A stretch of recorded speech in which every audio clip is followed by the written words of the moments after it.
Do you have life insurance? Do you even know if you have enough or if you have the right coverage? We're going to talk about all of these and more today.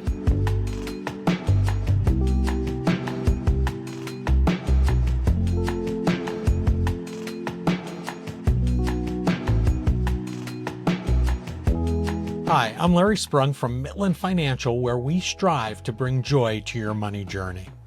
When talking about insurance, I think about my mom and dad.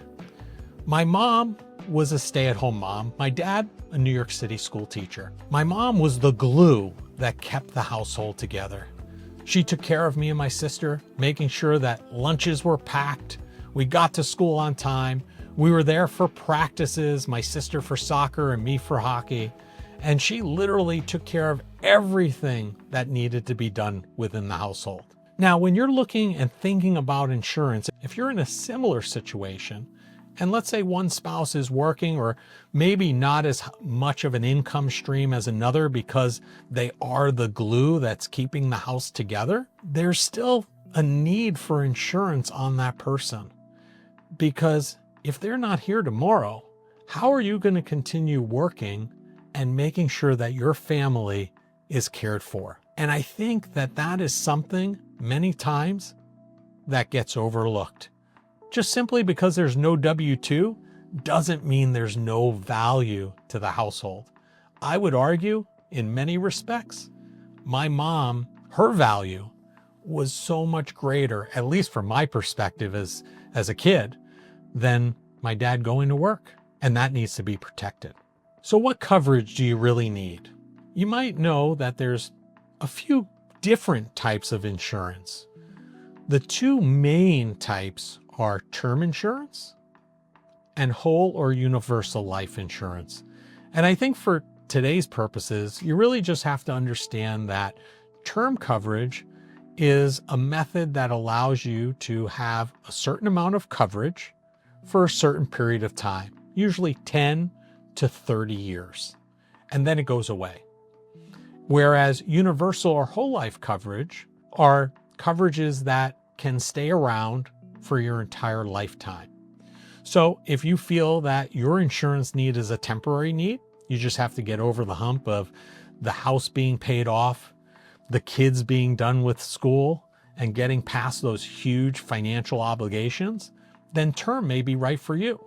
If you feel that you're going to need insurance more long-term and there's going to be a longer-term need, then typically whole life or universal life may be a better option. At the end of the day, the protection is important. How you go about it may be less important, but it's going to be ideal for you to make sure that you have the right coverage aligned with your personal goals and objectives. Going back to the story about my mom and dad, it's important to also have coverage for the non-working or even the less working spouse, because the things that they're doing around the household are vitally important. And if they're no longer here, it's going to be very difficult for the surviving spouse to maintain the household and maintain the income. So it's important to explore what type of coverage and the amount. But at the end of the day, you want to make sure that you do have coverage for that non-working spouse in order to protect the family and their cohesiveness. You may be thinking now, I need some kind of coverage, but how do I even figure out how much do I need? Well, this is a very personal calculation to you and your situation, but let's use just a general rule of thumb. Many would say if you look at 10 to 15 times your income, that is a great starting point for the amount of coverage that you would need for your family. Now, there might be some additional things that you want to add to that 10 to 15 times, like if you have children and you want to ensure that their college educations are paid for, or you have a significant mortgage that upon the demise of the person you're buying the insurance on, you want to ensure that that mortgage is going to be paid off. So there may be some additional add-ons that you want to take into consideration, but that 10 to 15 times income is a great parameter to start the conversation. And it's going to be equally important to figure out what's right for you and your personal situation. Many people struggle with looking at life insurance because, let's be frank, it's not really an uplifting topic thinking about or talking about the potential death or demise of somebody special to you. But I would challenge you. I would challenge you to think about it differently. Think about it as a tool to reduce stress around what happens to your spouse.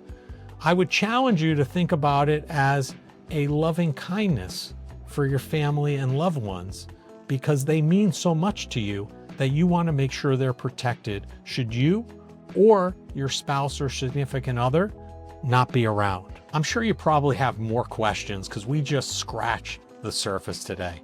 And if you do, get in touch with me.